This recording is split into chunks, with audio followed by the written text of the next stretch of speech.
It's time for Declare Your Independence with Ernest Hancock. Believe me when I say we have a difficult time ahead of us. But if we are to be prepared for it, we must first shed our fear of it. I stand here without fear because I remember that I am here not because of the path that lies before me, but because of the path that lies behind me. I remember that for 100 years we have fought these machines. And after a century of war, I remember that which matters most. We are still here! Tonight, let us make them remember we are not afraid!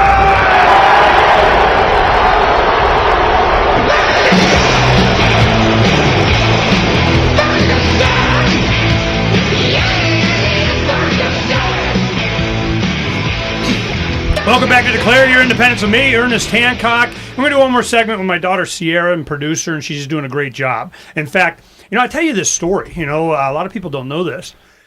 We sent all our children from 7th to 12th grade to a private school here, and we did all kinds of whatever we could. We lived very poorly to make that happen. And there was a thing called the Arizona School Choice Trust, which was for poor children. You could get a percentage of the tuition paid for by voluntary contributions. At the time, it had nothing to do with the government. There's a bunch of libertarians that started that up. They wanted to make sure that my children were on there because it freed us up to do a lot of activism and so on. Because I'm like, look, my kids are not going to the public schools. We pulled them out years before. So that was part of what allowed us to do that, but it only started from 7th to 12th grade. When our children started going into it, Sierra was the last one. And, for her to be by herself, when we started putting them in a charter school, I wasn't happy with that either. And there was no way I'm going to have a little social butterfly Sierra. I knew she wasn't going to learn a damn thing. So I'm just like, no. We had a family restaurant we had just started. And we worked very hard. Our family, that was the slave days, and for 5 years we had this restaurant. And it was a lot of hard work. For her 6th grade year, the entire time, you were 12, I guess then, we had her out of school, and in the morning, Rick Tompkins, he was at one time the state chair of the Libertarian Party here in Arizona and later would run for the nomination in 96. Then he helped tutor her in the morning, then would bring her by the restaurant, and I would train her on everything. Now, of course, she saw it as me sitting down and doing email while she did everything. But, she learned human resources, how to hire, how to fill out paperwork, inventory, ordering supplies, dealing with the customer. She was always the one at the front, the representative of the carryout, for our pizza restaurant. And she learned everything for that year. Then, the next year, she started going to the same school that the other kids did. During that time, she was probably one of the best assistant managers I've ever had. So I knew when it came time for her to come in, whatever we negotiated for her to be able to work, being my producer, I knew she wasn't going to be getting enough of what she deserved. That's all I can afford. But it's, she does okay. So the thing is that, during that time of her just being in business at 12 years old, the employees respected her. They took her direction. She is when I grow up, I want to be just like Sierra. Real quick, in just a few seconds, go ahead and, tell the people, what was your experience, during those years? Long days. Just doing those schools, Brophy and Xavier. We did a lot of mornings for them and lunches for them. So that was always really hectic. And at first it was hard because people didn't really see Because me. our pizza restaurant supplied the pizzas for various private schools that were around there. We had large accounts that she helped with.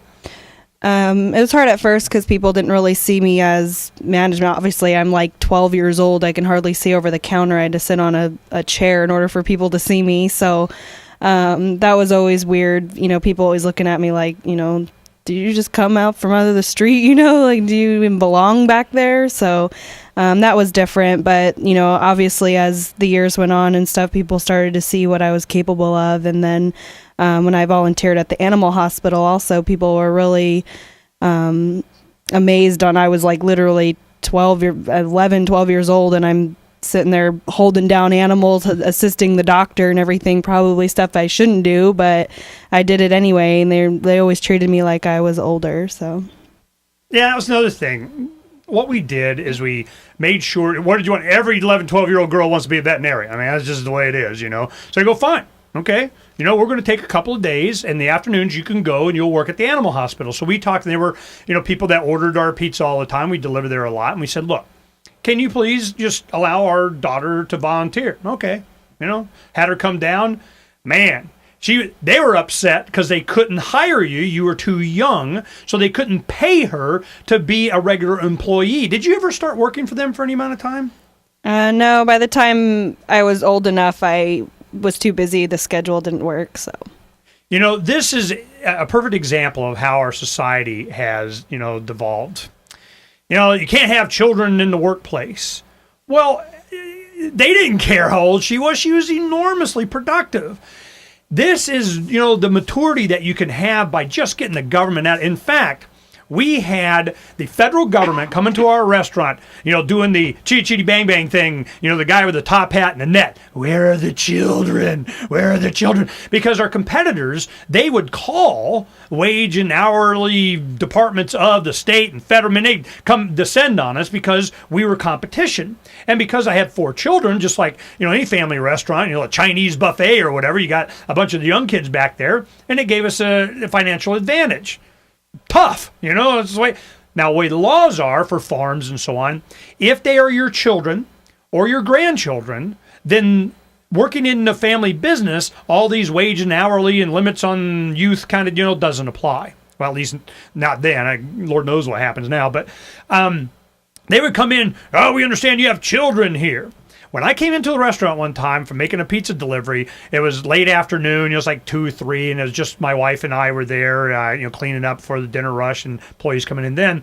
I came back, and there was a gentleman, a federal agent, yelling at my wife, Donna. And she just, you know, she just shut down. And I'm like, you know, if anybody knows my wife, man, if somebody's yelling at her, it's not her fault. You know, that just, so what happened, I'm going, well, I'm here. Well, we're going to shut you down and all this kind of, whoa. And I just sat down and I said, well, come over here. We'll talk about it. What's up? I'm a federal agent. And he's showing his badge and she wouldn't cooperate and all this. I said, all right, first, right, let me tell you right now, just so you understand. If I came in and my wife was talking to a federal agent without me there or me knowing about it or saying any words at all, she had way more to worry about from me than she ever would from you. I just want to make that clear. And he's like, oh, okay. Well, you know, all right. Well, what's the deal? I go, what's the problem? Well, we have reports that you got children. I go, yep, they're mine. Have a nice day. Well, don't you think, I go, whoa, wait a minute. Are you going to tell a libertarian that, you know how to raise my children better than I do? You know, that it's not within my parenting skills, and either they're playing football or doing volleyball or whatever at school, or they're here working or studying. What do you care? And I go, he goes, well, I'm just trying to do the Lord's work. Here is a federal wage and hourly employee guy or something saying he's doing the Lord's work. Really? And I go, what? And he goes, I go, where do you go to church? We went to the same church.